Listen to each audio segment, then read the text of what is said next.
रामपुर के टांडा क्षेत्र में हुए कार्यक्रम में जिला पंचायत सदस्य मुस्तफा हुसैन ने जनसभा को संबोधित करते हुए इंडिया गठबंधन प्रत्याशी मौलाना मोहिबुल्लाह नदवी को प्रचंड बहुमत से जीत दिलाने के लिए लोगों से आह्वान किया।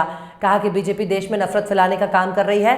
उन्होंने कहा कि मैं क्षेत्र की जनता की आवाज उठाता था, इसलिए मुझ पर भी फर्जी मुकदमे लगाए गए। पिछला लोकसभा उपचुनाव भी बीजेपी ने गुंडागर्दी से जीता था। एक लंबे टाइम से संघर्ष करता हुआ आपके बीच में आया हूँ। आप लोग मुझे अच्छी तरीके से जानते हैं। जब हमारे इस कोसी नदी में बाढ़ आती थी तो आप लोग जानते हैं, पिलानपुर का पुल हो या लालपुर का पुल हो, उस क्षेत्र से जब गुजर कर जाते थे तो उसी क्षेत्र से मैं जिला पंचायत का मेंबर हूँ, जो मेरे गांव से 35 किलोमीटर दूर है, और वहाँ की जनता ने मुझे आजाद उम्मीदवार के रूप में जिताया। क्योंकि मैं आप लोगों की खिदमत करता हूँ और मैं किसी पार्टी में नहीं रहा।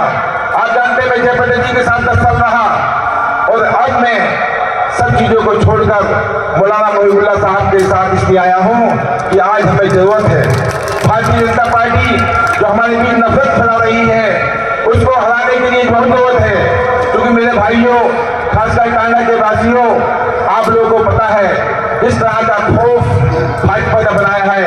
आप लोगों को अच्छी तरीके से पता है 1 साल पहले मुझ पर मुकदमे लगाए गए क्योंकि मैं आप लोगों की आवाज उठाता था, आपके लिए संघर्ष करता था।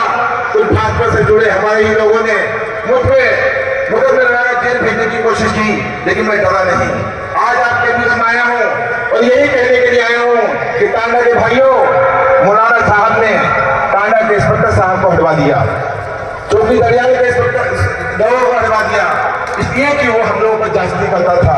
इसलिए आप लोगों को 19 अप्रैल को जुम्मे के दिन वोट देना है और मौलाना साहब को जिताना है। अगर आपने हिम्मत कर ली तो हम लोग लाखों वोटों से जीतेंगे। क्योंकि आप जानते हैं जब पिछली बार उपचुनाव हुआ था उसे पुलिस की बेपनाह जांच की रही और आसिफ अजहर साहब को, जो समाजवादी पार्टी के उम्मीदवार थे,